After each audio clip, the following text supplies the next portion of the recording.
4. Hello, everybody, and welcome back to another edition of the Pecah podcast with me, Muzakir Zainal. And today we have a very special guest, Prakash Daniel. What's up, bro?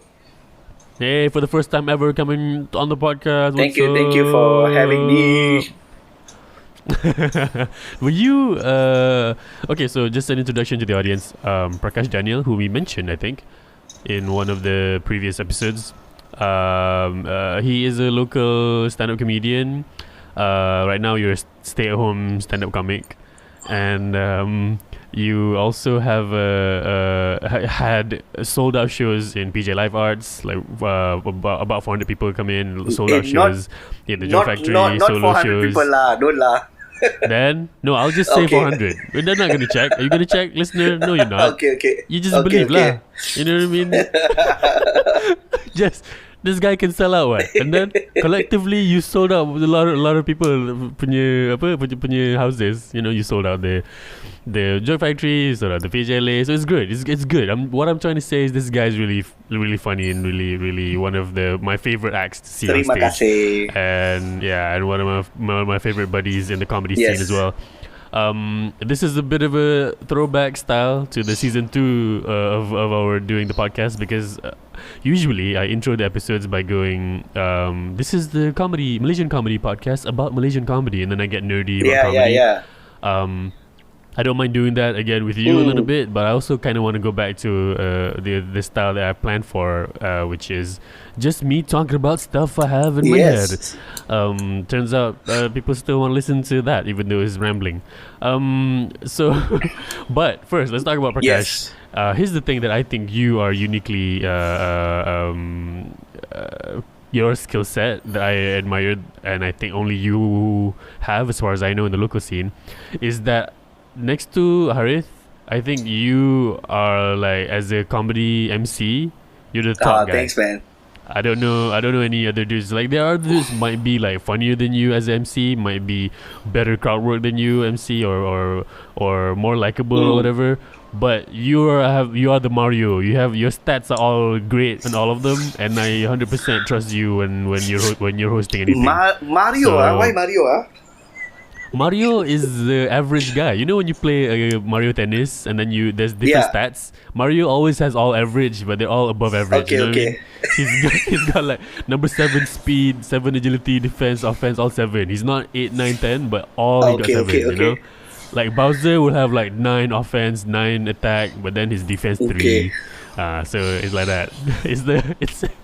It's a compliment about the all-rounder thing that you have as far as MC Thanks, skills. man. Actually, I didn't know there's a Mario tennis game. See, this is why we don't hang out enough. Mario Tennis, if you want to know, is the game where I think the first Mario Tennis game I played was on the Game Boy Color. And when you play that game, once you sink 30 hours in that game, baru you get to even see Mario. Wow, really?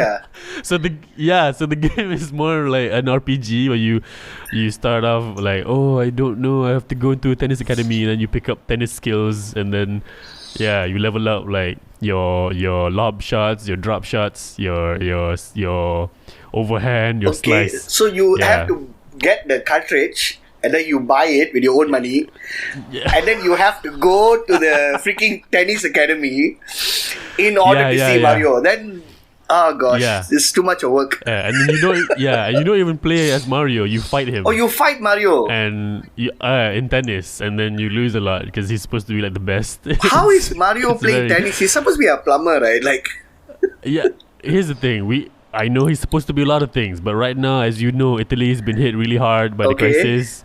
A lot of people don't have jobs. He can't really do plumbing anymore. You know what I mean? Thankfully, Dr. Mario is around. He's working on the vaccine. Oh yeah, that's another game that actually Mario is one of the characters that's done a lot of things. I mean, he was an F1 driver. Yeah, he's a go-kart driver. He's a plumber. He does mushrooms. He does tennis, basketball. He was in the Olympics with Sonic. Yeah, so he's a general contractor lah. He's a all-around guy. Okay. That's why his stats are all 777 lah. Yeah, all 777 like yours. Your Okay, stats. okay, cool, So, cool. Sounds yeah. good. Also the mustache. The mustache. Yeah, the mustache, the facial hair. You guys have iconic facial hairs. If you guys don't know, you check out Prakash Daniel comedy or search Prakash Daniel and image search. You'll see his magnificent beard, Yes. and it's a thing to behold. It's something, weird when you say that now, because it's like when you go on Google search and type Prakash Daniel comedy or even Prakash Daniel, Yeah. I think the first page will be like okay, but by the time you scroll down to the last part of the page, you will see Pastor Prakash Daniel. So there's another.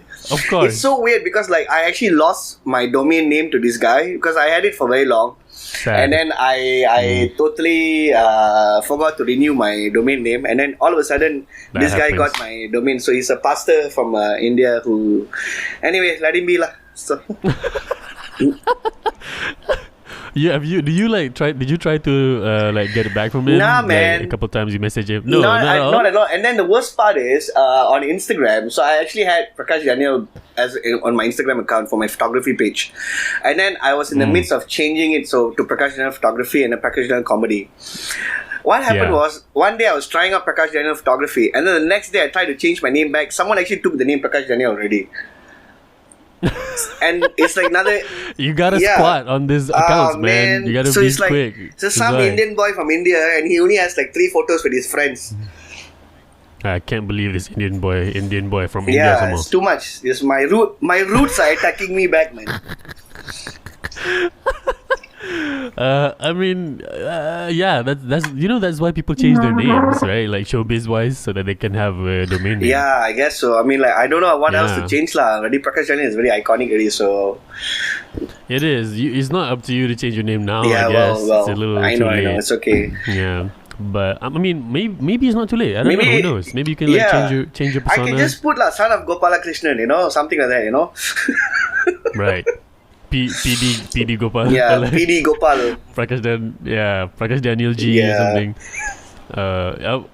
This is why showbiz people they change their names. Carmen Electra, that's not her name. Oh no, No, man. You think her name is yeah Electra lah. from the Electra Well, family? No, lah. I my mean, if God. she's that hot, she is supposed to be electrifying, man. No. I think that's the vibe she was going for when she changed her Okay. name. But her real name is like, I don't know, Ashley Tisdale or something. I don't. It's not. Lindsay but Lohan, if you right? Yeah. Google it. Yeah, no, like wrestlers have the funniest like real names. Yes, You of know course, this, of right? course. Like Shawn Michaels. His name is what is it? Michael Higginbottom or Really? something. Yeah, Oh, yeah. wow. It's like, oh, Mr. Higginbottom, no, sexy boy, you gotta be Michaels. So that's Okay. yeah. It's not just an Indian thing. Everybody does it. Everybody wants a sexier Yeah, name. what to do? So yeah. Okay, so just quickly nerd out, and then we have fun with some ideas that I want to talk about. Sounds so yeah, so the MC Yeah. thing, right? You for sure, just like in everybody doing everything, you must have, for the first few times you did MCing, you must have been garbage for a little bit. Yeah. Okay, so Wow. no. Okay, no. Wow. Enough. No. What I mean is, okay, I totally understand where you're coming from because, like, yeah, Right. because when I started doing comedy, of course, I had like some really bad moments that I cannot deny. But the thing is, because I grew up in church, so it's because I'm so used to being in front and like doing all those, like, I don't know. I mean, when I was growing up in church, I used to sing and I used to do like play games for the youth ministry and all that Yeah. stuff. The youth. So like I think the confidence came from there. But even then, I remember when I was doing that, I have done a lot of mistakes as well. I actually shout at people or get angry. Or even like when I get agitated when the things are not going. It's actually it has displayed on stage. So Yeah, I've seen moments of that. yeah. But like I still remember one of the times we did a show and I think it was Comedy Cow Cow, or was it I can't remember, at LOL's club in Track a few years back. I know I was just not getting anything from the audience, and I just like started like I cursed them. I was like, "Hey, what the fuck is wrong with y'all?" Oh. Like, Oh no. but then after I said that, because in my head I'm like, "Oh shit, I shouldn't have said that." But then after that they started responding, and I'm like, "Okay, should I scold these people or what?" And That's the thing, man. Crowds it's so are weird. And then Andrew weird. Neto came up to me. He's like, "Hey, bro, why you scold them lah?" I say, "Like now they're listening what?" I say, "Yeah lah, but you went a bit harsh." And I'm like, "I don't know what to do, Andrew." Yeah, you use the tools you have, right? You know. Yeah, and it's true. Crowds are kind of unpredictable and weird sometimes. And as a stand-up, part of the skill set that you need to everybody needs to work on is how to read the room and adjust your material and adjust what you say and how you present yourself according to how the room is like. That takes experience and practice and stage time. And so are you saying you hone your MC skills in church? Well, it was actually not only church lah. Church. Even when I was in high school, I was like very much performing quite a bit. You know, I was like I said, like I was in the DK Barat team. I was in the theater group. I was in the choir. I mean, I did everything I could as much as possible. You're you like music a lot, and you incorporate that into your stand-up. Yeah, in a fun way. If you guys haven't seen Prakash Daniel Beautiful, you can't see it. It's no more. Maybe once this all blows over, then we can get back on the horse and get to enjoy Prakash Daniel's comedy. In the meantime, you can follow his Instagram, Prakash Daniel Comedy, exactly how you would say it. And he does a show, a late night talk show that's on a little bit of a break right now, but it will hiatus. On hiatus. It will return very soon, and it's called Pretty Late with Prakash. It's got guests from all over the world, and it's super fun to watch. So I talked a little bit about this with Anwar. Like, I don't think I'm very pessimistic about the lockdown. I don't think we're gonna get back to our stage performing styles until a year after the vaccine. I would say, it's going to take a long time, man, because I think people don't realize how bad this whole thing is. Because man.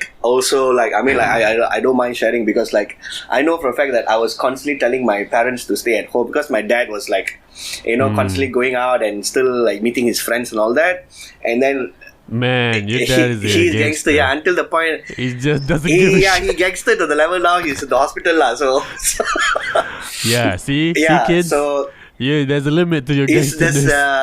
According to Extraction, the new movie that is on Netflix starring Chris Hemsworth, the bad guy in the movie says to because there's a gangster scene, and the big boss of the gangster looks at this small boy who wants to prove his allegiance to the big boss, and he says I want to be the badass to kill the guy, and then the boss says as much as you want to be a badass, there'll always be a bigger badass than you. So in my dad's situation, the bigger badass was the heart attack lah. So man, that heart attack, we gotta find out where that heart attack lives. But go down to that territory. But the thing is, my dad realized when he went to the hospital, because he had to do the COVID test, and then only he realized, he came up to me, he's like, wow, I didn't know this virus is so serious. I say, that's what I've been telling you. I've been telling you from the start. Don't go out. I thought the whole country is asked to be at home for nothing. Yeah, it's oh gosh, because I think so when he went into the hospital, and then he had to be in the isolation ward twice, and that's when he was like, okay man, I don't want to go through this. So it's It's true though. It's hard to see the impact if you're not really capable of understanding figures and stuff. I did this a couple of days ago. I looked up. I was just googling coronavirus Vietnam, because I was interested in how the Vietnamese just stopped 8 days straight, no deaths. Yeah, of course. And I just saw that. So I just saw the photos as well, bro. Yeah. And Google gives a score sheet, and you can track statistics and stuff. Okay.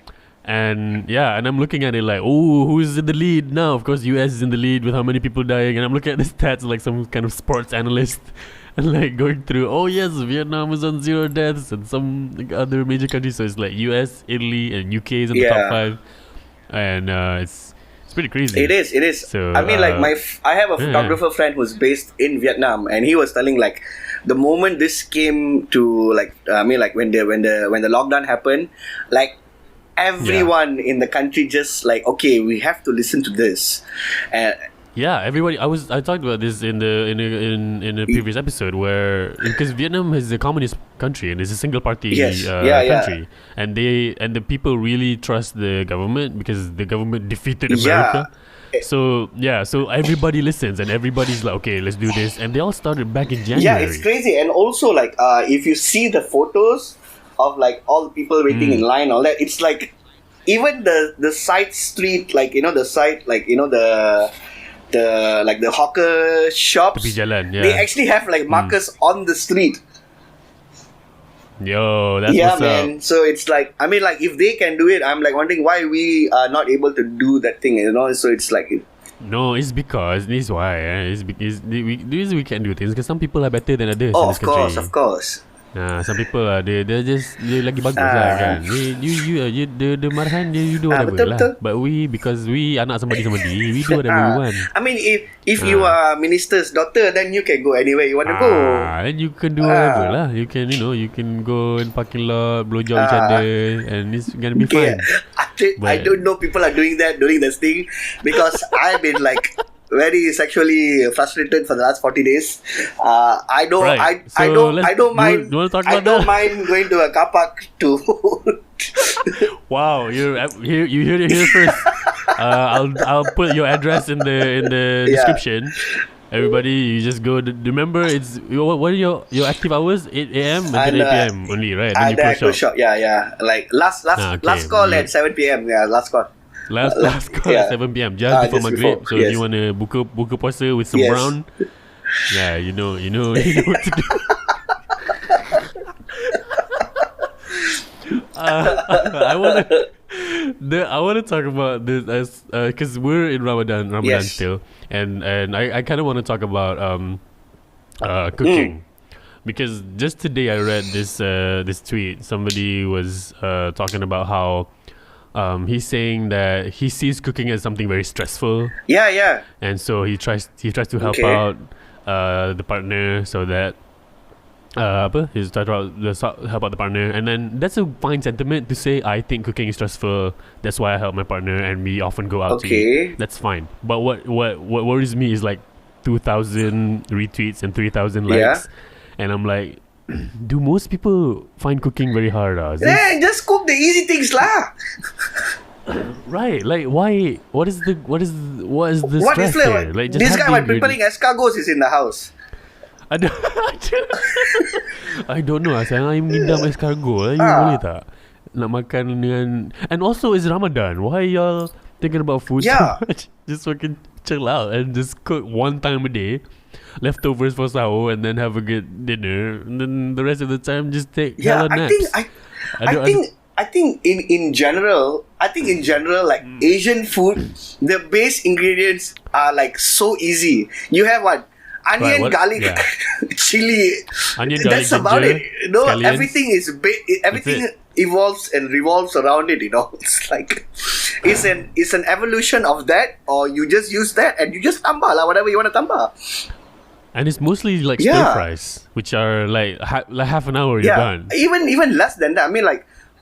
Even less that you prep your shit early. You spend 15 minutes until you have a good satisfying And also meal. like if this guy is able to tweet this, he must be living in a very modern setting. Alright? I don't wanna I'm sorry, I have stuff in my throat.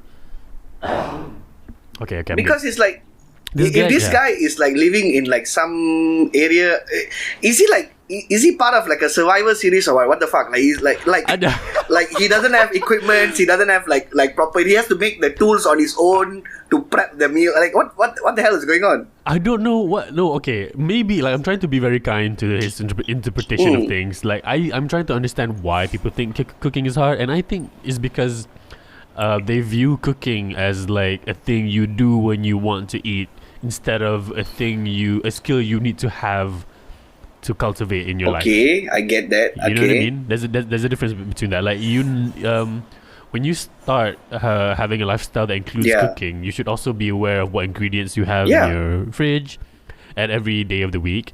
And then you need to know, okay, if you're eating out, okay, what kind of leftovers you're going to bring home, or what kind of things are going bad in the fridge. And these can be like sort of, I think if people aren't used to thinking about it, they just don't think that it's something they should include in their life. Betul.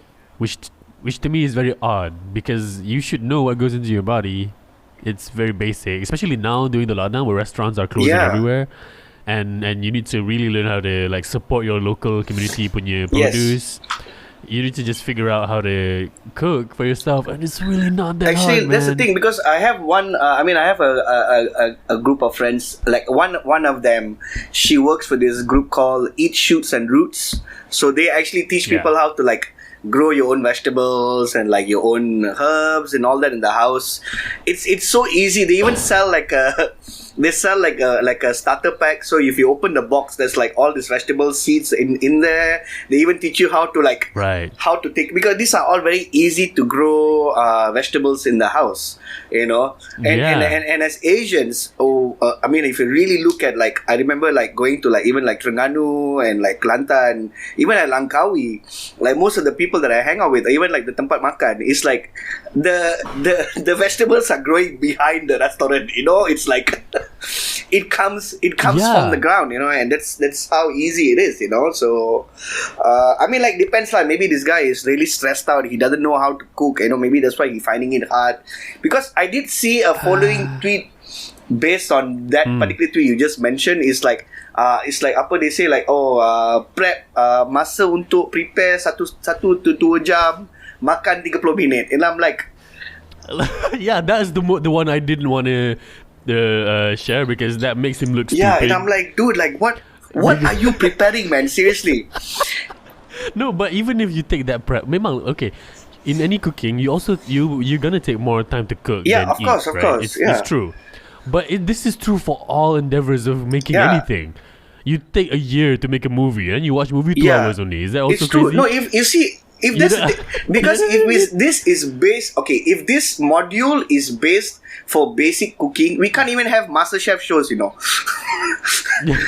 It's like we will have one dish for like 12 episodes. Like, you just relax. Cooking is, I think, I'm kind of like worried that people think cooking is so inaccessible. It's actually super easy. If you start with like basic nasi goreng, then you move up your ingredients. Okay, now you just cook the ingredients that without the nasi. And now suddenly you make stir fry. That's the thing. And then right, you know, now you're adding more, add more sauce into your stir fry. Cook it a little longer. Now you're making a stew. So it's like, you know, super easy shit. So I mean, thankfully to like brands like, I mean, like, I know we're not sponsored, but like brands like Adabi, like, bro, I'm not lying, bro. A packet of perenca nasi goreng is 70 cents. It's cheap. But also, and then there's everything, bro. Not only like Adabi, I'm talking about every other single dish. Like I saw like there's like you know the sauce for like what salted egg swan, kamyong sauce, sweet and sour sauce. Everything is there already in the packet. All you have to do is just prep, masuk the flour, you know, and then you just like, you know, stir fry it, you know. I don't like, why. Who are they like thinking of opening restaurants every time they want to cook? Like, I understand like if you think making a cake on a whim is annoying, because of course, don't be dumb. But like when you want to make a thing, just like if you make stuff, suddenly you have leftovers. If you buy ingredients, suddenly you have more ingredients. If you I don't know, man. I feel like I'm talking a little too long. It's okay. I mean, all we hope is this guy, maybe after this he'll put a tweet like, sebenarnya masak ni senang. I don't think so, man. I don't think so. I feel like it's a if you can cook, okay. On the one hand, I understand why people think cooking is hard and stuff, blah blah blah blah, and so they eat out a lot. I don't agree with it, but I'm trying to understand why people can't pick that up. But on the other hand, there's this person I follow online, and they have been cooking a lot, and they are very proud of what they're cooking, and they show the cooking on Instagram stories, and it looks like crap, and it's garbage. So Like, it's so trash. Yeah. I'm like, why are you're so proud of this? I can't even say anything bad about you it. see, Just try to be nice. You see, bro. There's a pepatah in Tamil which I will. Let's hear it. Let's hear it. Let's teach these children about Tamil pepatah. It says like, kaka oda konju vende. It looks as I don't know what's the exact thing. Basically, I'm paraphrasing. Okay, I'm going to say in English. You know, when you see a crow, people always assume crows are fucking ugly, right? Right? But when a crow sees its chick, the mother crow looks at the chick and says like, "You are the most beautiful thing ever." Right? Okay. So it's the same thing for these people, because no matter how bad the food looks, they are proud of it, you know. But and then this is why sometimes we should ban people from online lah. So is that bad? No, I mean, I don't know lah. I mean, I'm so like, somebody's like, yo, today kata rasa macam nak makan western, so I'm gonna make spaghetti bolognese, and then they took a picture, and there's like cut up Kraft singles cheese on it. Yeah. And I'm like, okay, enjoy yourself. If Italians see that, the virus won't come down,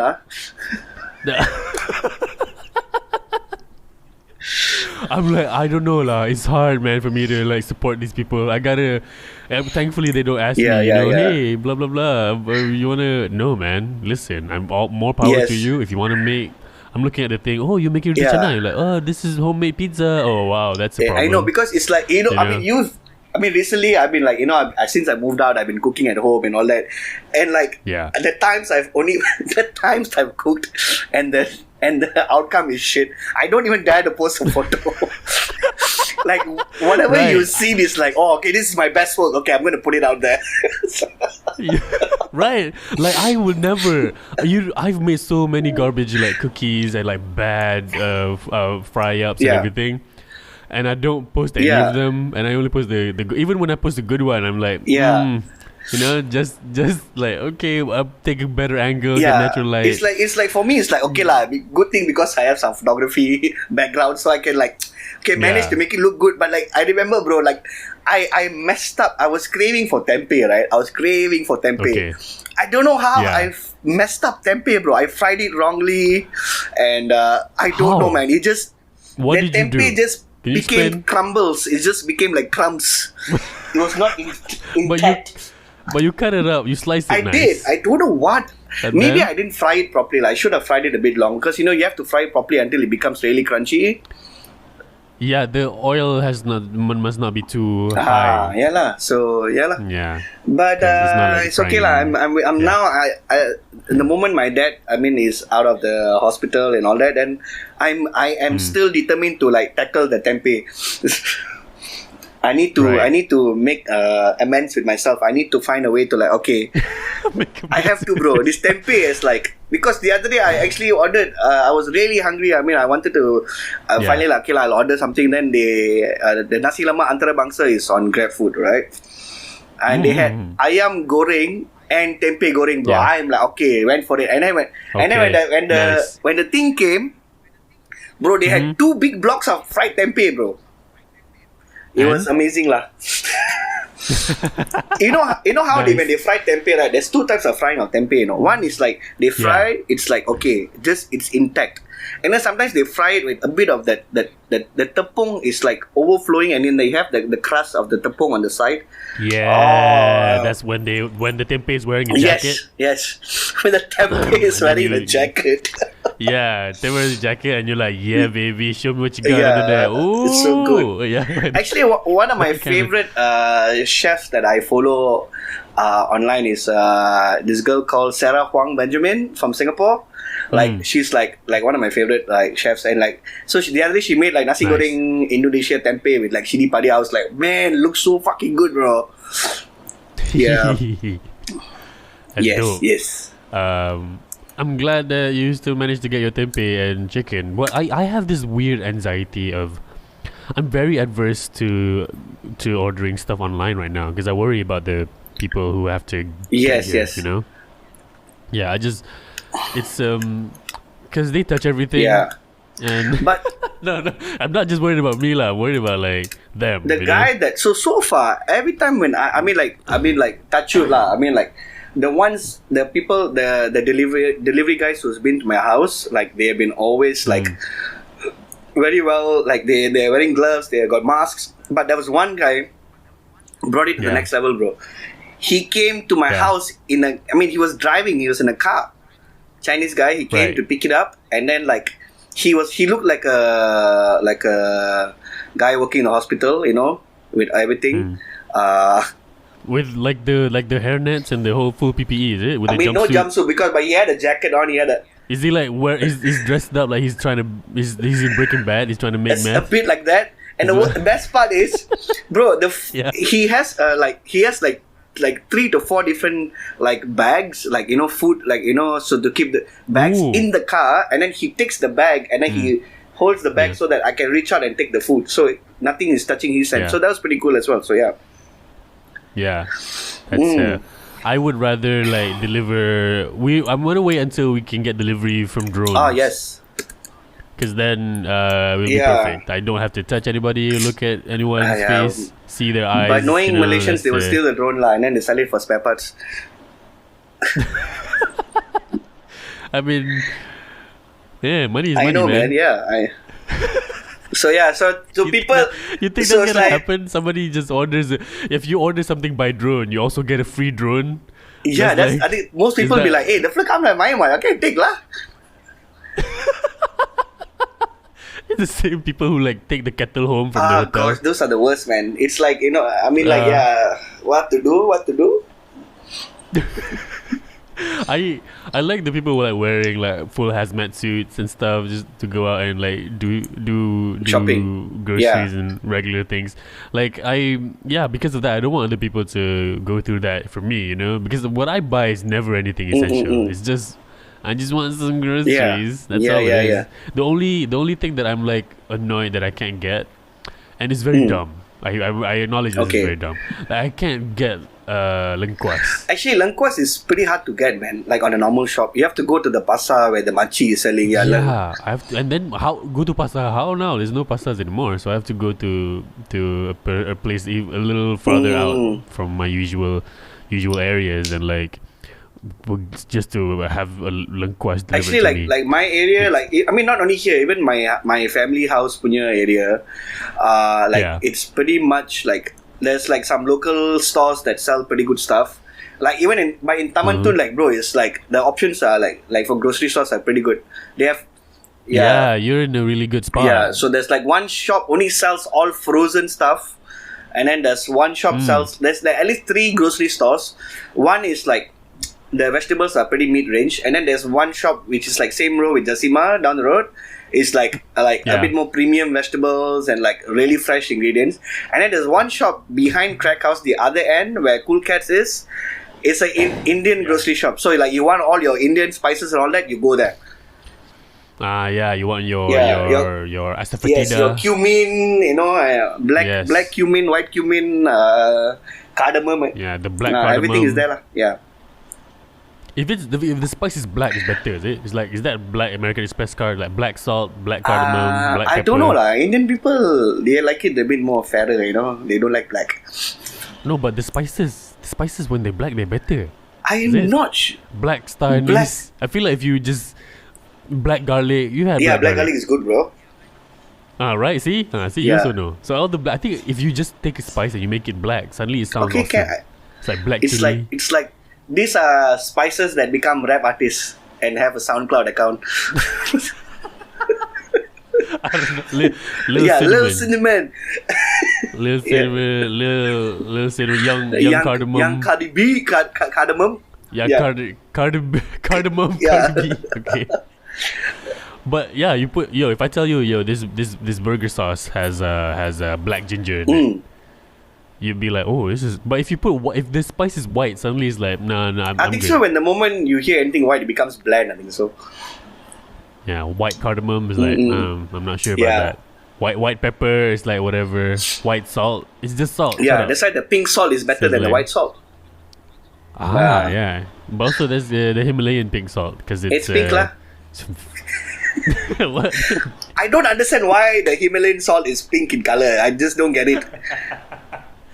it has minerals. I don't know. It's salt is salt, but like there's the texture element of salt. Like if it's flaky, then it adds texture when depending on if you finish with it. You know what I mean? Ah, And also this is true. Some salt is saltier than yeah, others. of course, of course. That sounds weird, but it's true. Like they're like some are like more crunchy, and Yes. some are like their saltiness is more, Yeah. and some are more Actually, minerally. like talking about salt, like when I was in when I went to Perth with Joanne Kam to Yeah. do the Perth Fringe Festival, and then because it was sponsored by AirAsia and all that, so we had to do like a makan tour and all that.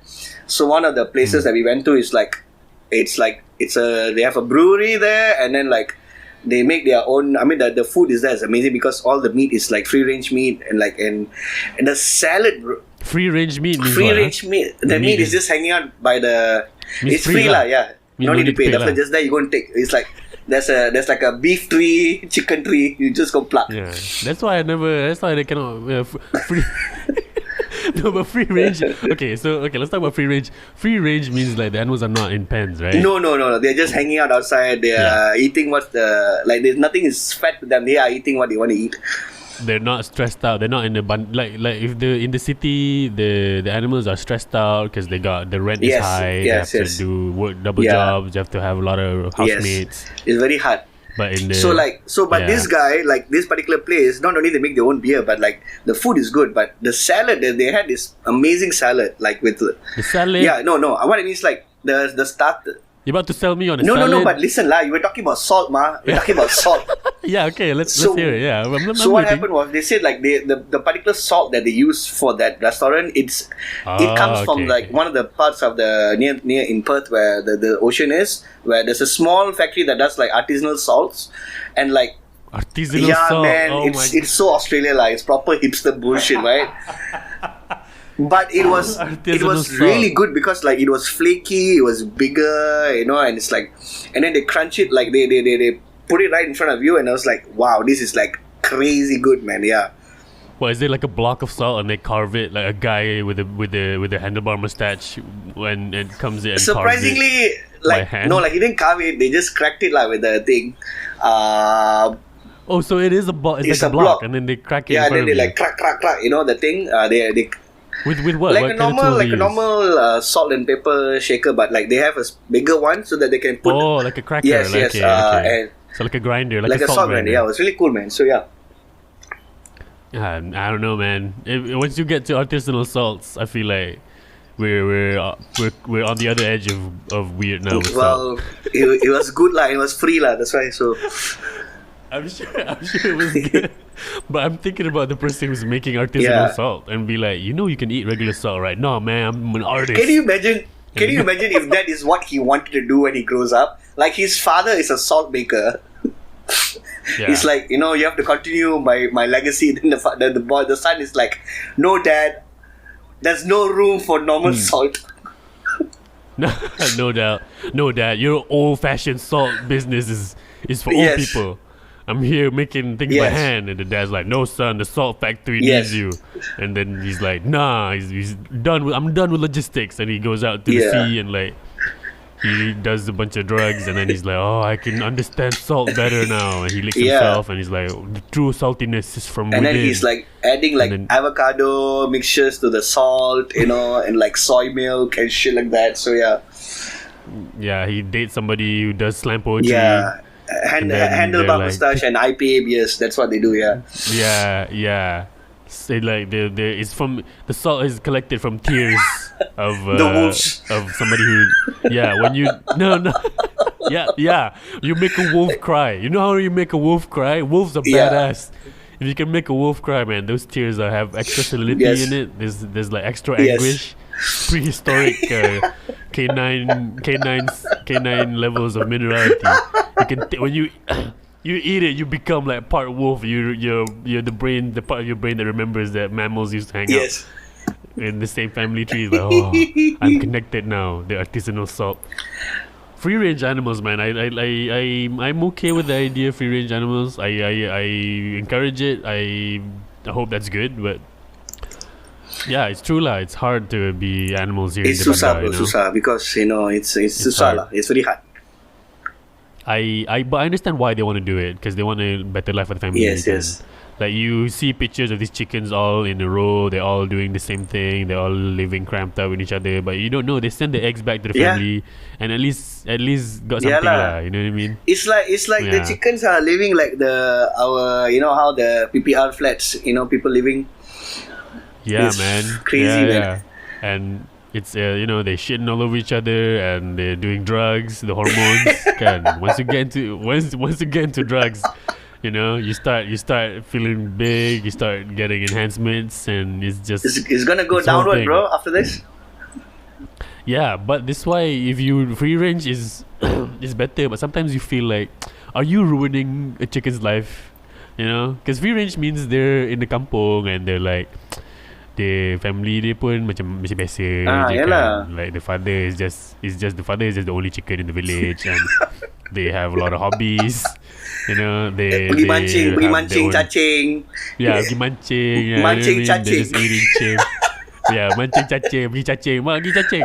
Cacing, it's like lipat there, minum kopi petang-petang, kopi o.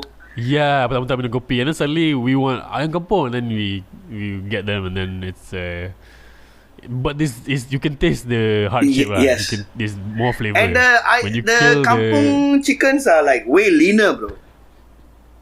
They are way leaner. They were damn lean. Yeah, because they're not, the diet is like more kampung style diet. Yeah. They're not like doing all the ayam, like the ayam this. kampung is like the thighs is bigger than their wings.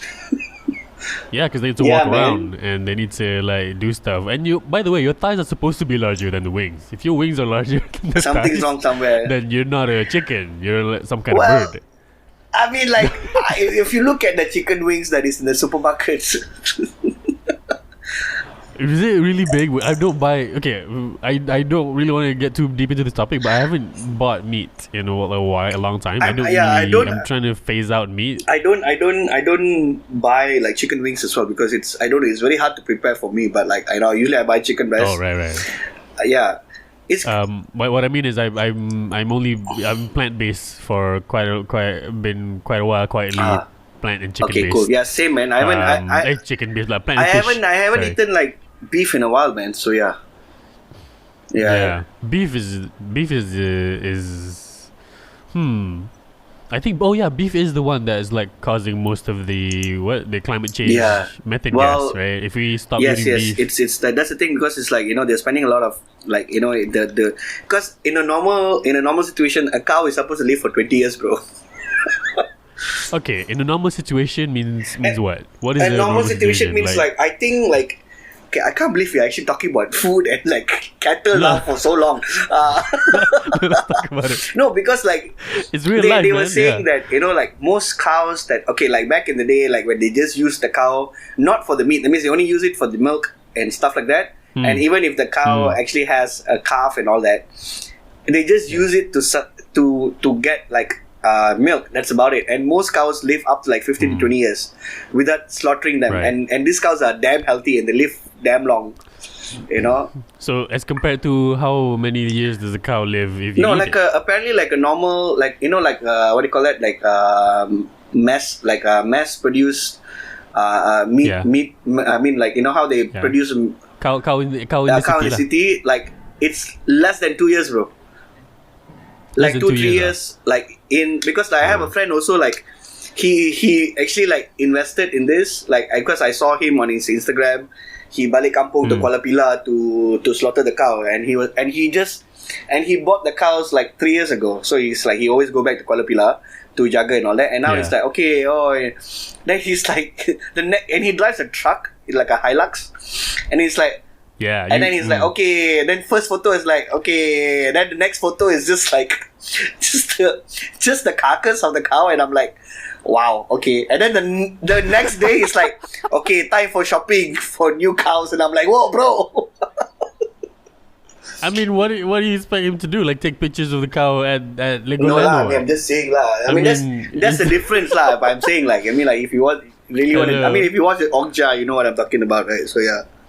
Yeah. I'm not really. My thing about not eating, trying to eat less animals, is more about the logistics of like Oh yeah, of global course. climate change, Yes. and less about their feelings. I give a shit about cows' feelings. So I see a cow, I punch it in the Of face. course. I agree on that. At the same time, You agree on punching I cows in the mean, face? some cows needs to be punched lah. So Yeah, some of them need to. You gotta teach them a lesson. No, you know? but You don't it's just also simply shit on my in car. a bigger perspective, like you say, like that's the thing, because like people who live in like I mean places like freaking Nepal, Bhutan, where like yaks, like yaks are fucking roaming around and they're eating their meat, and they only slaughter a yak maybe once a year out of like the one, and like the whole village eats, because that's how big this fucking beast is.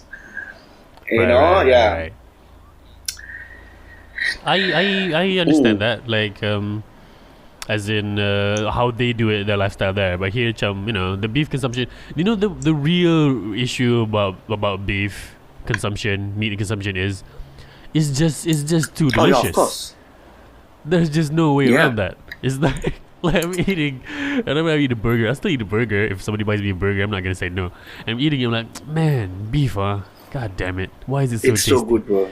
And and that's why it's hard to not eat it, and it's easier to just let Earth get on fire rather than stop eating beef for a while. True. Human nature is such a trip, man. So that's a good expose of food we just had, man, for the last 35 minutes. Yeah, it's. I mean, we're just gonna talk about food for a little bit. This episode is very food centric. I have no problem with that, because I already covered the last episode was about Ramadan. So this one is more about just food in general, and So so that's the episode. We're about to wrap up in a bit. Is there anything you want to talk about, or I miss performing lah. That's one thing for sure. Yeah, we all miss performing, man. The stage is gonna be empty for years to come. I also I know I called you like a few days ago and I spoke to you about like the whole improv show on Netflix. Middle Dish and Schwartz. Everybody, man. If you want to find out what Pinball Monkeys is kind of like, check out Middle Dish and Schwartz on Netflix. That is the 2-person thing that they do, but Pinball Monkeys is the show that me, Anwar, Prakash, Farid Azmi, and Henry Chu, we do this on stage, and it's really, really fun. And we miss doing it, man. Improv is so much fun. I think it's like the perfect way to make people. I mean, stand-up is amazing. I'm not gonna lie. I totally miss doing stand-up, but at the same time, like, because I've been doing improv quite a bit, and it's like, wow, like, it's a different way of presenting comedy, and I think so. Like the way how people react to it is like bigger sometimes as well. I kind of want to do another. Can you? Okay, would you be kind enough to come to the podcast and talk about improv for the next time? Boleh. Okay, cool. Can. So more with Prakash and improv in another episode in the future. I mean, he's not going anywhere. I'm here. I'm here. Last call, 7 p.m. Tamantun, Yes, last call 7 p.m. We can meet at the Menara Ken Kapak. Hell yeah. So, can I be first? Because I don't want other people's spit on. Can. Okay, great. But you have to leave. You can pass the roadblock first, lah. You have to be careful. The roadblock.